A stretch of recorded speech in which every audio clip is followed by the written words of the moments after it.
विभागीय समितियां, जैसे मंत्रालय की समितियां,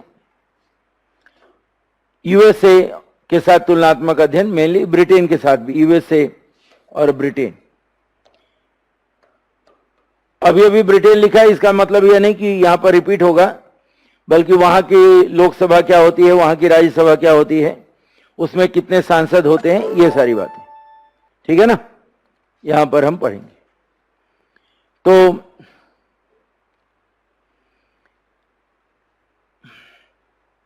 गोविंद कुमार जी ने पूछा है, भारत में विधिक जवाबदेही नहीं है, इसका तात्पर्य क्या है?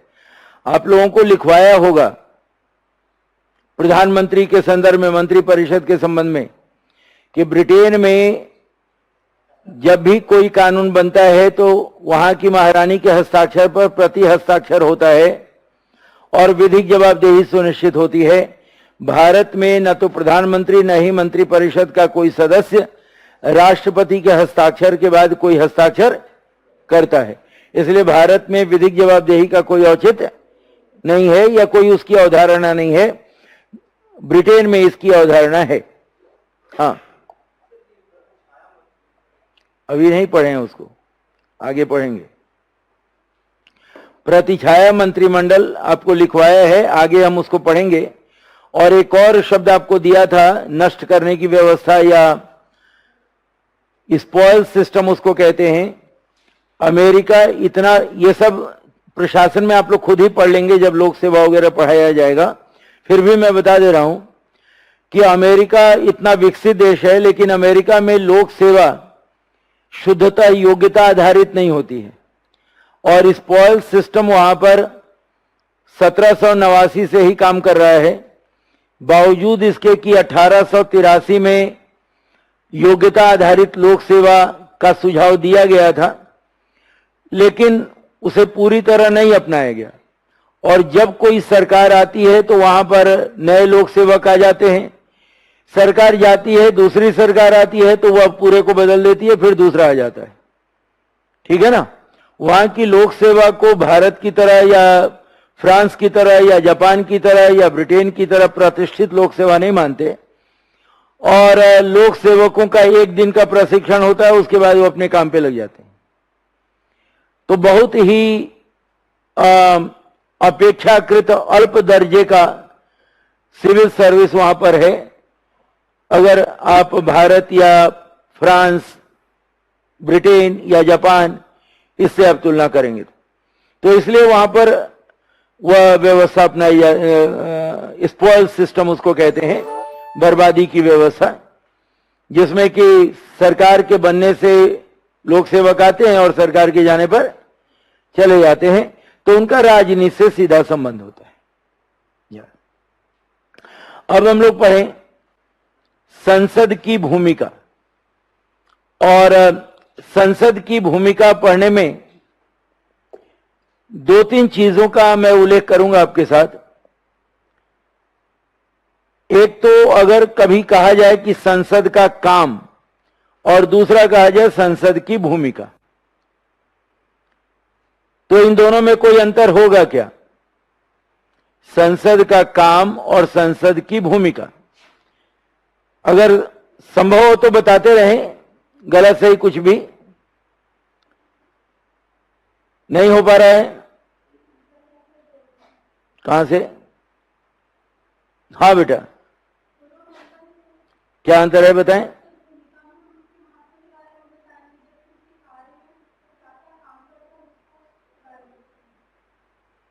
अच्छा, कार्य में उनके मात्रात्मक कार्य, उन्होंने ठीक कहा है। भूमिका में उनके कार्यों का विश्लेषण होता है मूलतः, और विश्लेषण करते हैं तो महत्व उभर कर सामने आता है।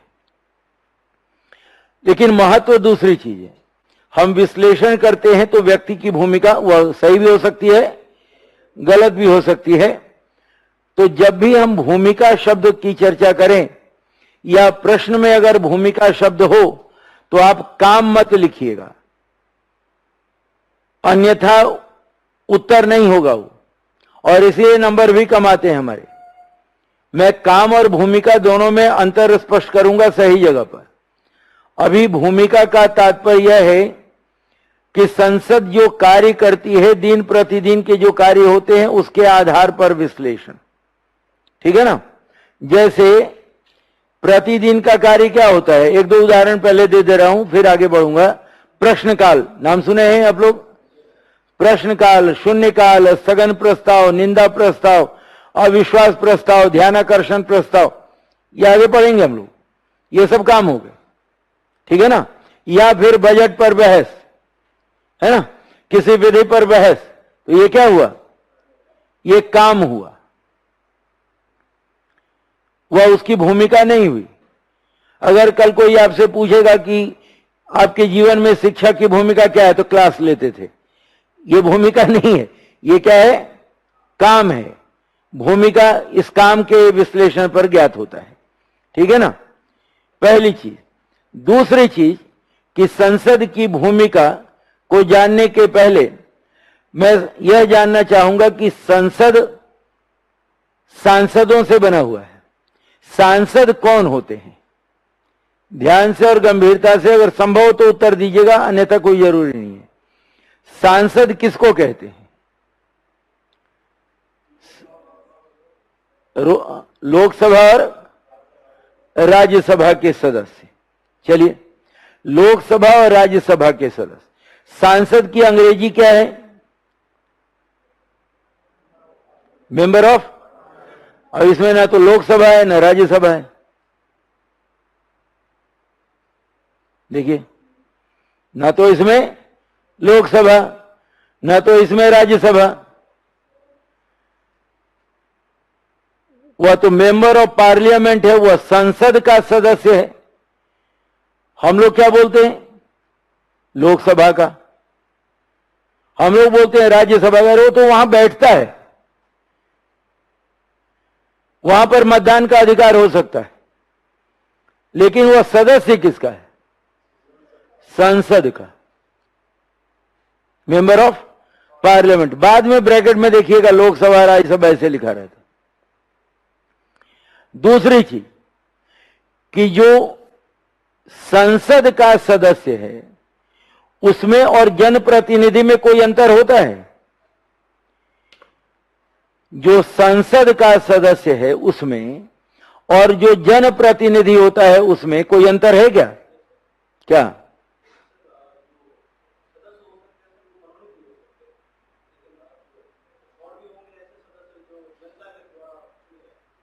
क्या चुने जाने वाले को ही प्रतिनिधि कहते हैं? ऐसा है क्या? नहीं। अच्छा, जो निर्वाचित हुए सांसद कहे जाएंगे अनिवार्य तौर पर कि नहीं?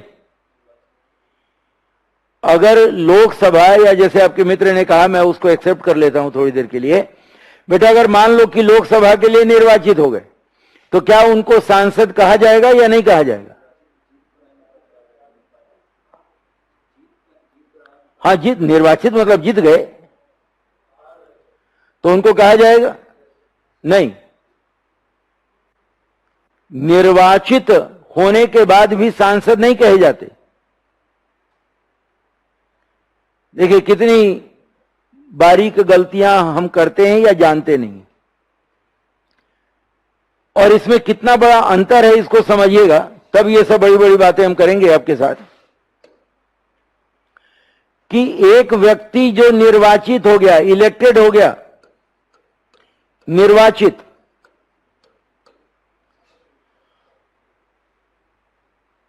यह सांसद तब बनता है जब शपथ लेता है। अब इसका मतलब समझिए कि जब तक शपथ नहीं लिया तब तक अगर निर्वाचित होने के बाद किसी दल में चला जाता है तो दल बदल विरोधी कानून लागू नहीं होता। कितनी बड़ी बात है। अगर आप किसी एक राजनीतिक दल के टिकट पर चुनाव जीत गए और शपथ लेने के पहले दूसरे राजनीतिक दल में चले गए तो दल बदल विरोधी कानून लागू नहीं होगा, क्योंकि वह सांसद पर लागू होता है और आप अभी सांसद नहीं बने हैं। सांसद तब बनते हैं जब शपथ लेकर हस्ताक्षर करते हैं। कितनी बड़ी बात है। इसलिए आजकल आप देखेंगे विगत 10-12 वर्षों में कि दल बदल के लिए निर्वाचन के तुरंत बाद ही हो जाता है। चाहे गोवा में हो, मणिपुर में हो, सुना होगा आप लोगों ने, शपथ ग्रहण के पहले ही हम सांसद हो जाते, माफ कीजिएगा, दल बदल लेते हैं। तो कितनी बड़ी तकनीकी पूर्ण बात है कि निर्वाचित प्रतिनिधि और सांसद में अंतर है। अब दूसरी चीज कि जो व्यक्ति सांसद होता है वह किसी निर्वाचन क्षेत्र का सदस्य है या संसद का?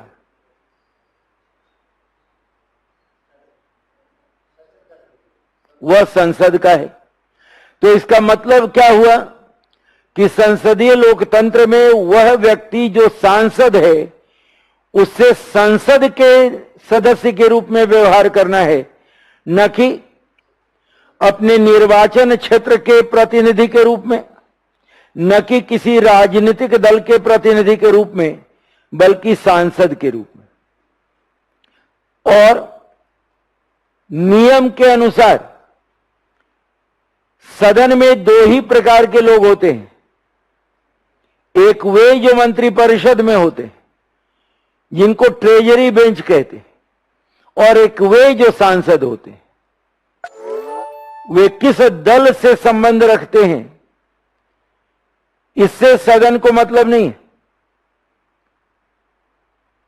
और इसलिए यह कहा जाता है कि संसद के भीतर जो 790 सदस्य होते हैं, अब 2 कम हो गए हैं, 790 सदस्य होते हैं, 545 और 245, ठीक है ना। तो 790 सदस्य देश के छोटे से छोटे हिस्से का भी प्रतिनिधित्व करते हैं, ठीक है ना। 790 सदस्य। अब ये निर्वाचित हो या ना हो इससे मतलब नहीं है। अगर आप कहेंगे निर्वाचित नहीं तो फिर तो 12 सदस्य किसका प्रतिनिधित्व करते हैं? जो राज्यसभा में होंगे वे भी सांसद है ना, चुनाव में भाग लेते हैं, हटाने में भाग लेते हैं राष्ट्रपति को, कि नहीं भाग लेते? लेते हैं ना। तो वे भाग लेते हैं, उपराष्ट्रपति के निर्वाचन में भाग लेते हैं। तो एक सांसद से क्या अपेक्षा होती है? एक सांसद की सोच कैसी होनी चाहिए? एक सांसद देश का प्रतिनिधित्व करता है, देश की जनता का प्रतिनिधित्व करता है। किसी जाति, धर्म, संप्रदाय, लिंग, किसी राजनीतिक दल, किसी राज्य या किसी निर्वाचन क्षेत्र का प्रतिनिधित्व नहीं करता। वह शपथ जब लेगा तो देश के संविधान की शपथ लेता है, संविधान के प्रति सच्ची श्रद्धा और निष्ठा की शपथ लेता है, न कि अपने राजनीतिक दल की शपथ लेता है। और इसलिए लोकसभा के भूतपूर्व अध्यक्ष पीए संगमा ने कहा था कि संसद एक लघु भारत है,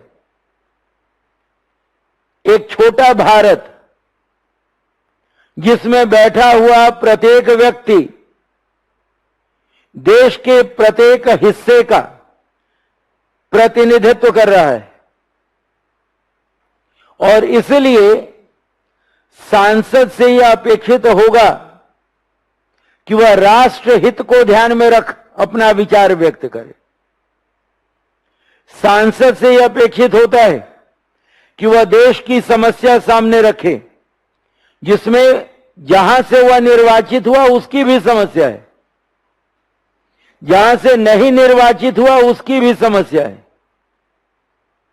अगर प्रत्येक सांसद अपने अपने निर्वाचन क्षेत्र को देखेगा तो देश को कौन देखेगा? देश किसकी जिम्मेदारी होगी? अब आपके दिमाग में संभवतः चल रहा हो कि भारत में तो ऐसा कुछ भी नहीं है। मैं भारत नहीं बता रहा हूं, अभी संसद बता रहा हूं, चाहे वह ब्रिटेन में हो या भारत में हो। समझ गए? इसलिए कहा जाता है कि संसदीय लोकतंत्र को स्थापित करना बहुत सरल है, लेकिन इसे सफल बनाना अत्यंत कठिन। लागू करना बहुत सरल है, स्थापित करना बहुत सरल है, लेकिन इसे सफल बनाना बहुत कठिन। हम दुनिया के सबसे बड़े लोकतांत्रिक देश हैं, ऐसे कहते हैं ना? कहते हैं ना, दुनिया के सबसे बड़े लोकतंत्र हैं। ये सबसे बड़ा लोकतंत्र क्यों हुए? जनसंख्या की योग्यता से। 70 वर्ष में यह नहीं कह पाए कि सबसे अच्छा लोकतंत्र है। और लोकतंत्र की कसौटी पर लगातार हम कहां जा रहे हैं? नीचे। अंतर्राष्ट्रीय पायदान आपने देखा होगा, लगातार नीचे जा रहे हैं। तो यह गर्व से नहीं कहना चाहिए जो हम कहते हैं कि हम सबसे बड़े लोकतंत्र हैं। जनसंख्या में वृद्धि करने पे तो हमेशा सबसे बड़े लोकतंत्र रहेंगे। सबसे छोटा लोकतंत्र बनने की कोशिश कीजिए जनसंख्या के आधार पर, ताकि संसाधनों का सर्वाधिक उपयोग हो सके ठीक तरीके से। हमें योग्य लोकतंत्र बनने की आवश्यकता है, उत्तम लोकतंत्र बनने की आवश्यकता है, न कि सबसे बड़ा। लेकिन हमारे देश में खासियत है कि अगर खीरा भी बिक रहा हो 10 रुपए का एक, तो हम लोग चाहते हैं कि सबसे बड़ा वाला हम ही को मिले। ये मानसिकता है कि बड़ा लिया जाए।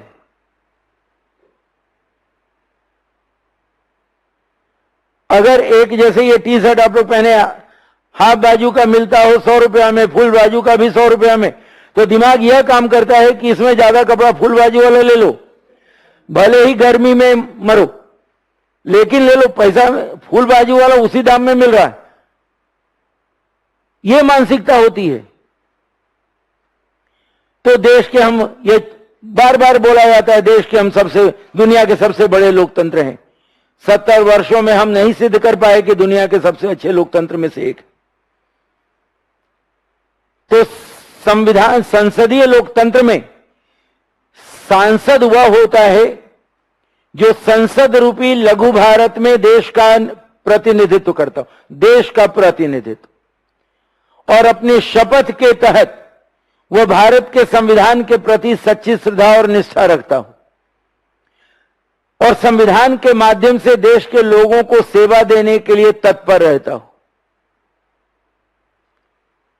तब वह संसदीय लोकतंत्र का प्रथम हिमायती होता है। और ऐसे संसदीय लोकतंत्र के बारे में कहा गया कि भारत का जो संसदीय लोकतंत्र है एक प्रयोगशाला है, अभी प्रयोग के दौर से गुजर रहा है, जिसमें हम नए नए प्रयोग कर रहे हैं। अभी वह प्रयोग स्थापित नहीं हुआ है। याद कीजिएगा, डॉक्टर भीमराव अंबेडकर ने कहा था कि भारत में लोकतंत्र कोई प्राकृतिक अवस्था नहीं है, नेचुरली हम लोकतांत्रिक नहीं है, हम ऊपर से लोकतंत्र हैं, अंदर से नहीं, हमारी जड़ में लोकतंत्र नहीं है। तो हम लोकतंत्र से संबंधित लगातार प्रयोग करते हुए अपने को स्थापित करने का प्रयास कर रहे हैं। और इस प्रयास में लोकतंत्र से एक भूमिका अपेक्षित है संसदीय लोकतंत्र से भारत में, और वह भूमिका क्या है हमें जानना होगा। भूमिका का तात्पर्य मैंने बताया आपको, भूमिका का तात्पर्य होता है कार्यों का विश्लेषण, ठीक है ना। और कार्य भी आपको बताया, प्रश्नकाल, शून्यकाल, ध्यानाकर्षण प्रस्ताव, निंदा प्रस्ताव, अविश्वास प्रस्ताव, बजट पर बहस, किसी विधेयक पर बहस, ये क्या होंगे? काम, ठीक है ना। लेकिन एक संसदीय लोकतंत्र के काम से ज्यादा उसकी भूमिका महत्व रखती है। वह काम क्या करता है यह अलग है, लेकिन उसकी भूमिका क्या हो रही है देश के लोगों पर उसका क्या प्रभाव पड़ रहा है, यह ज्यादा महत्वपूर्ण है। तो मैं आपके साथ काम के बजाय भूमिका से प्रारंभ करूंगा और तब आगे देखिएगा इसका लाभ आपको मिलेगा। कार्य को भी समझना बहुत सरल हो जाएगा बिना रटे। संसद की भूमिका को या संसदीय लोकतंत्र में संसद की भूमिका को दो वर्गों में बांट देते हैं। एक है परंपरागत भूमिका, एक है आधुनिक भूमिका। दो भागों में बांटते हैं। कौन कौन सा? एक परंपरागत और दूसरा आधुनिक भूमिका। दो तरह की भूमिकाएं हैं संसद की, संसदीय लोकतंत्र में। पहली परंपरागत भूमिका है। क्या परंपरागत भूमिका होती है? आप लोग मुझे बताएं, संसद से क्या उम्मीद है आपको? कोई एक आध उम्मीद तो बताएं।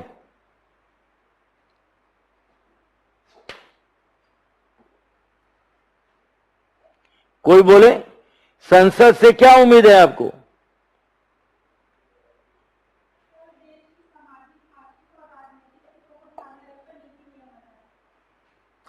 सामाजिक आर्थिक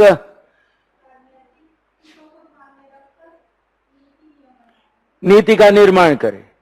अच्छा, अब अगर मान लीजिए वो नहीं करती है तब क्या होगा?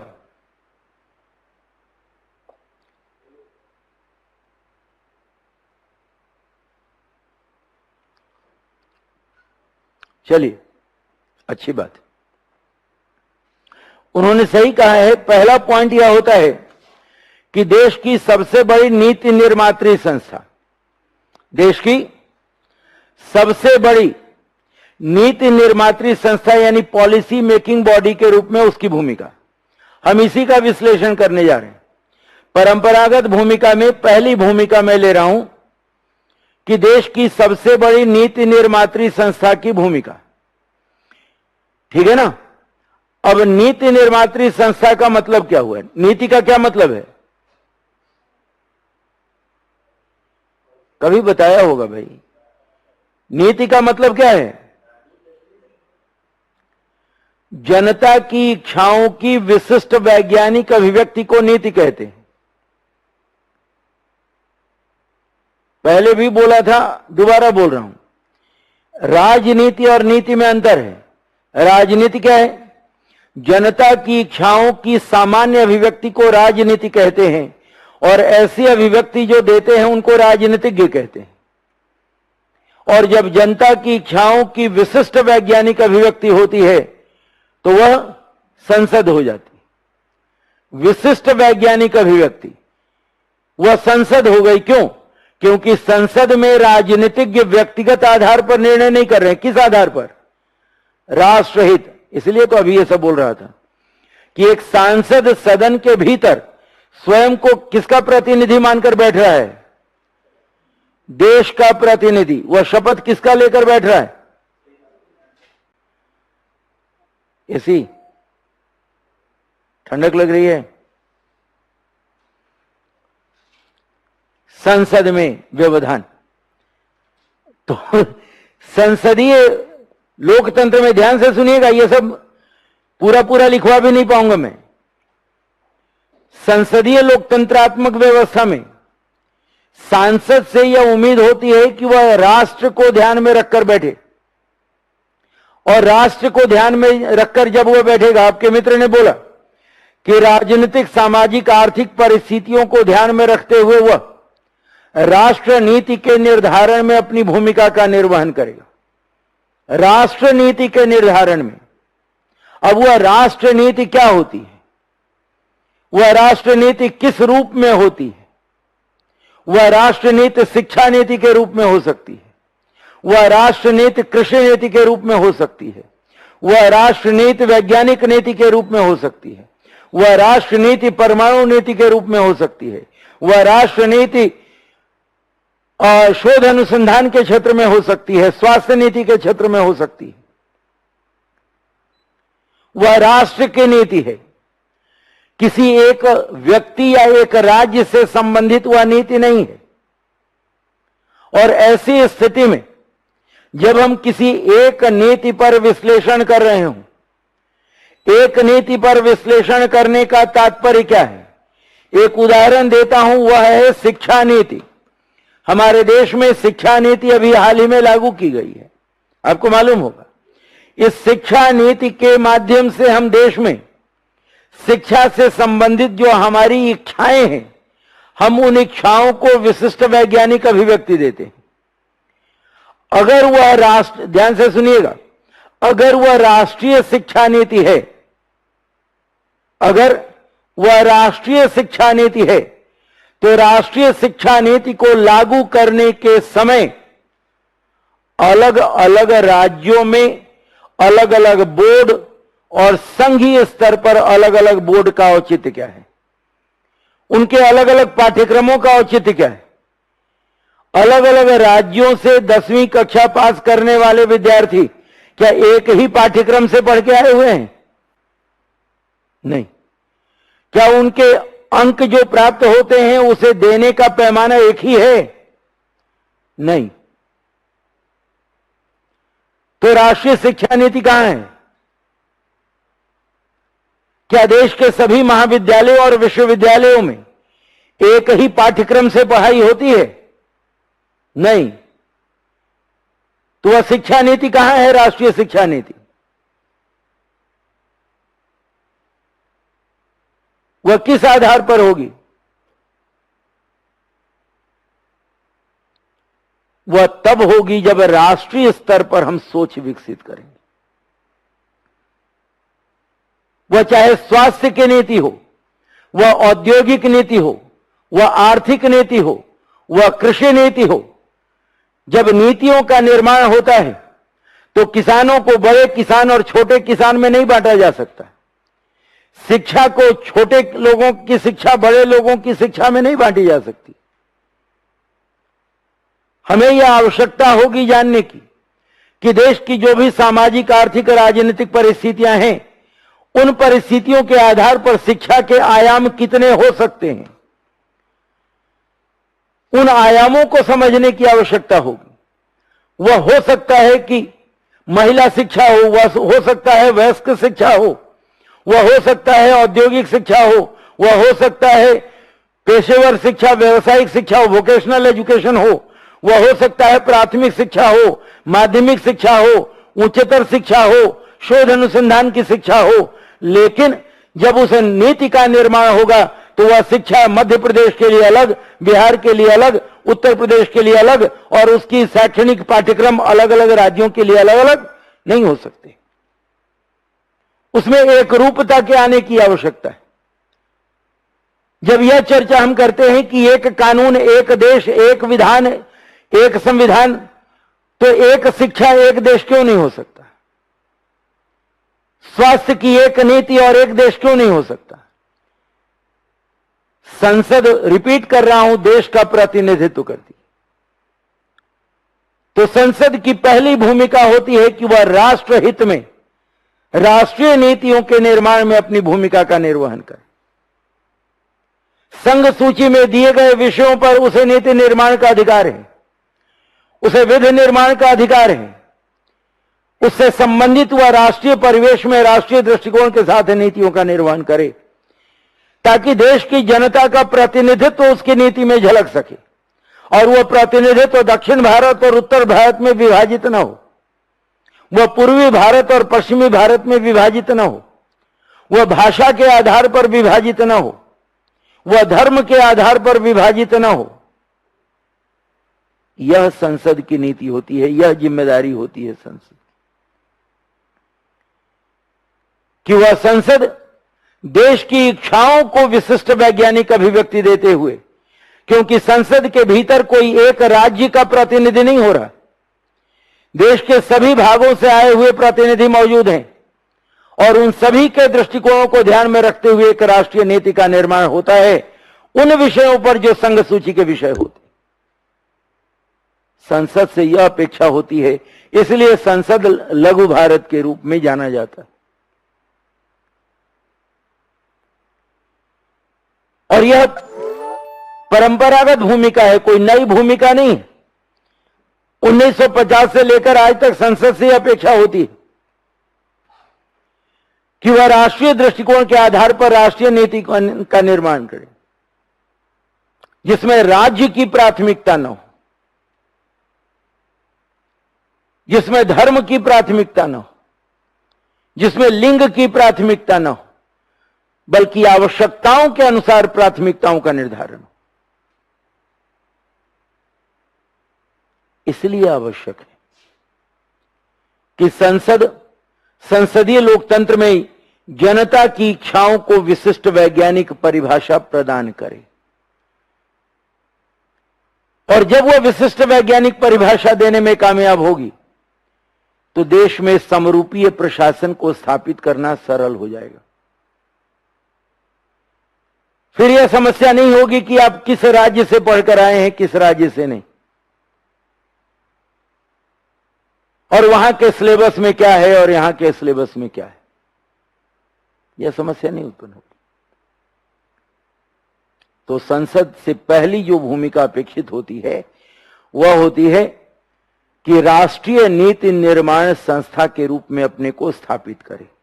यह भूमिका होती, निभा पाई है नहीं निभा पाई है उसका विश्लेषण बाद में होगा, लेकिन पहली जिम्मेदारी है कि वह राष्ट्रहित और राष्ट्रीय इच्छा को ध्यान में रखते हुए राष्ट्रीय नीति के निर्माण की सर्वोच्च संस्था के रूप में अपने कर्तव्य का निर्वहन करे।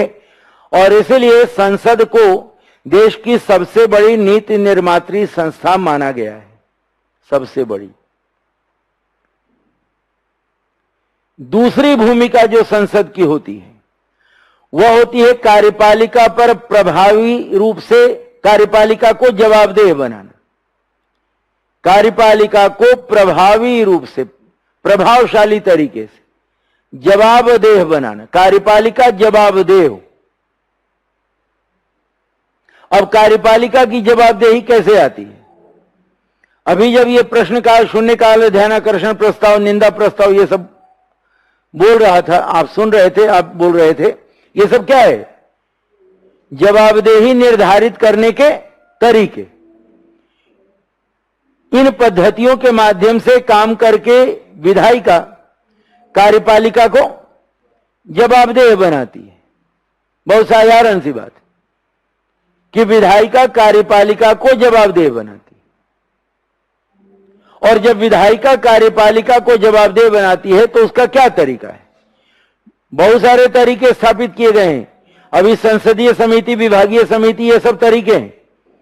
लेकिन जवाबदेह किसी को कैसे बनाया जाता है? प्रश्न पूछकर, उत्तर मांगकर, ठीक है ना? इस रूप में जवाबदेह बनाते। तो प्रश्न पूछने की आवश्यकता है। अब प्रश्न पूछने का क्या मतलब होता है? दो ही वर्ग होते हैं, एक ट्रेजरी बेंच यानी जो मंत्रिपरिषद में है, बाकी अन्य। तो यहां पर दलगत राजनीति नहीं होती।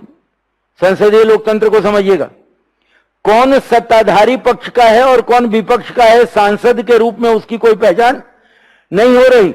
इसलिए तकनीकी तौर पर प्रत्येक सांसद को प्रश्न पूछने का अधिकार है मंत्रिपरिषद से कि मौजूदा स्थिति में काम क्या हो रहा है या नहीं हो रहा है, तो उसके कारण क्या है, किन कारणों से नहीं हो रहा है। यह प्रश्न पूछने की जिम्मेदारी है। और अगर इस तरह के प्रश्न पूछने की जिम्मेदारी होती है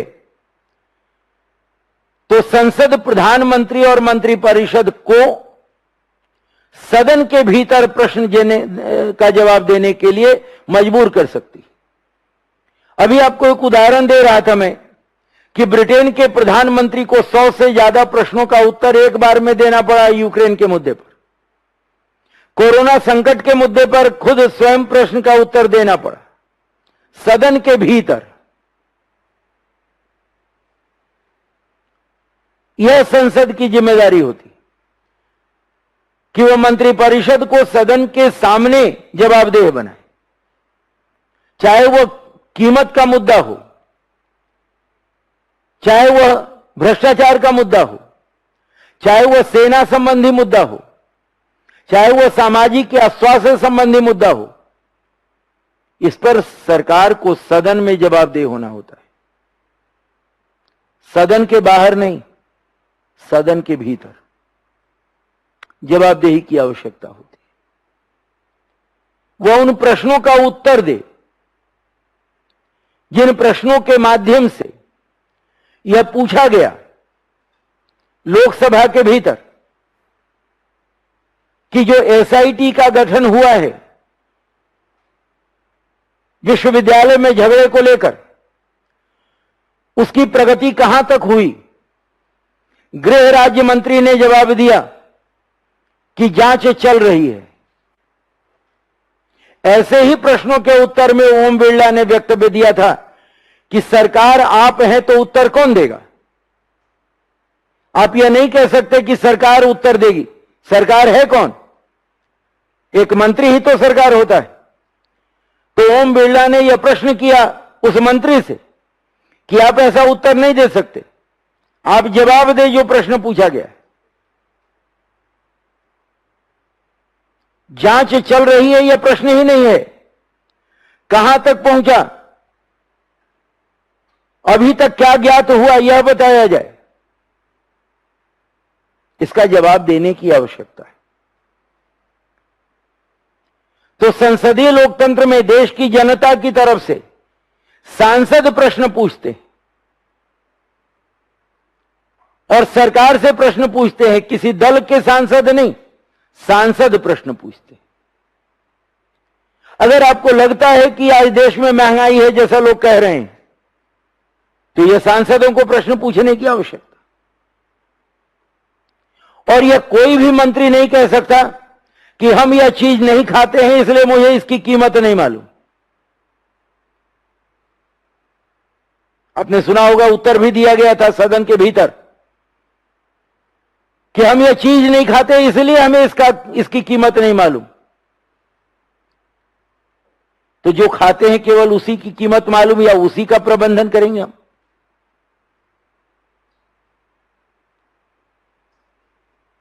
तो इस तरह की जवाबदेही यहां पर जरूरत है, क्योंकि संसदीय लोकतंत्र में जनता संसद के माध्यम से कार्यपालिका को नियंत्रित कर रही। और यदि सांसदों के द्वारा मंत्रिपरिषद को जागरूक या मंत्रिपरिषद पर नियंत्रण नहीं रखा गया तो उसी को कहते हैं बहुमत की निरंकुशता, जिसको डीवाई चंद्रचूड़ ने, जो सर्वोच्च न्यायालय के न्यायाधीश हैं, उन्होंने कहा कि मेजोरिटेरियन ऑथोरिटेरियनिज्म का जन्म हो रहा है, यानी बहुसंख्यक अधिनायकवाद का जन्म हो रहा है। बहुसंख्यक अधिनायकवाद, और यह किसी भी संसदीय लोकतंत्र के लिए उत्तम नहीं होता, किसी भी देश में उत्तम नहीं होता।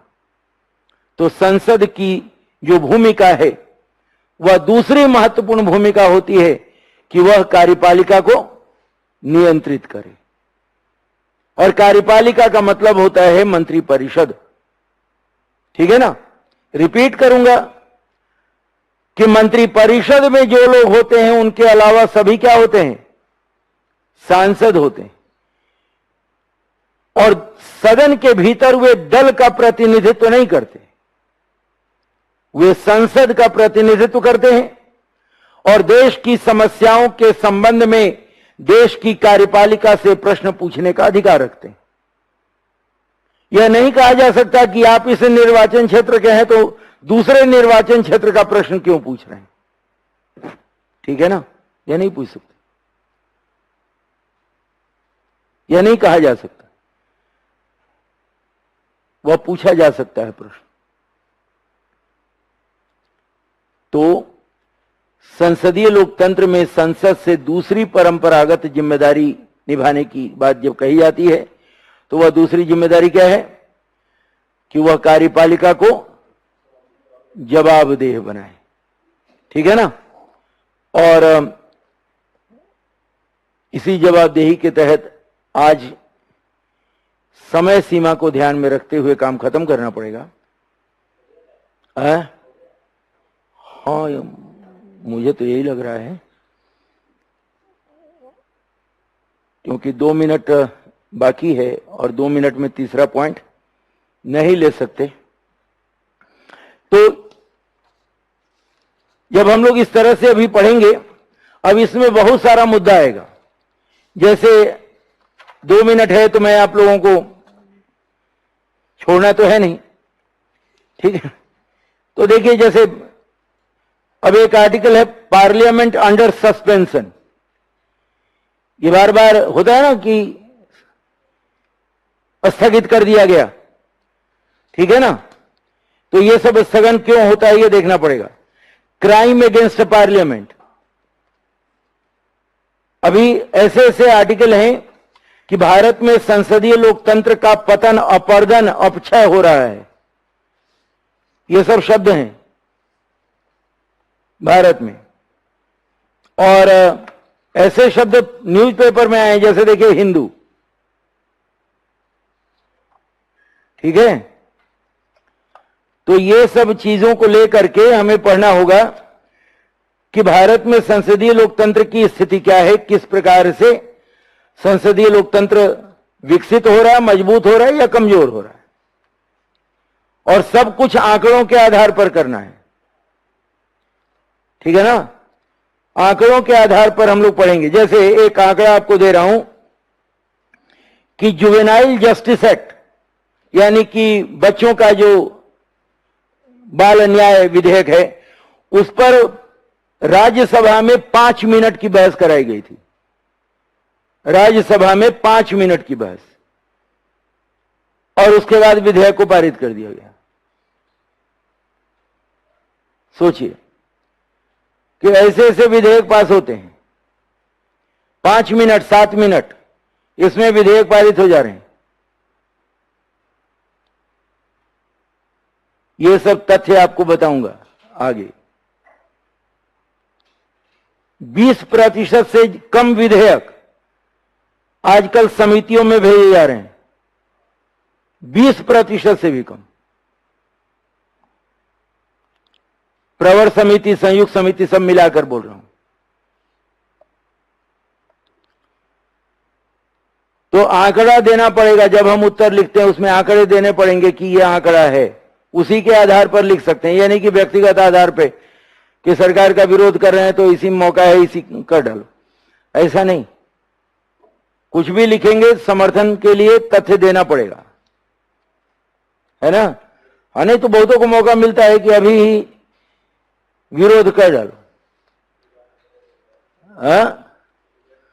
हाँ, राष्ट्रीय महिला आयोग एक बार हम लोग पढ़ रहे थे और प्रश्न दिया, उसमें लिखना शुरू कर दिया अपने हिसाब से। अपने हिसाब से नहीं लिखना, लगातार बोलता हूं, व्यक्तिगत विचारों का कोई आधार नहीं है हम लोगों के पास, सब तथ्य आधारित होगा, ठीक है ना।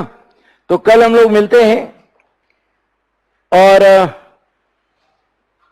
कल जब मिलेंगे हम लोग तो संसद की भूमिका समाप्त होगी, और उसके बाद संरचना पढ़ेंगे, लोकसभा, राज्यसभा, कौन सांसद बनता है, कौन नहीं बनता है, उनका वेतन क्या होता है, निर्वाचन क्षेत्र का निर्धारण कैसे होता है ना। ये सब चीजें इनको पढ़ेंगे हम लोग, ठीक है ना सर। चलिए, तो कल मुलाकात होगी हमारी नए रूप में, तरोताजा होकर। मिलते हैं कल, धन्यवाद।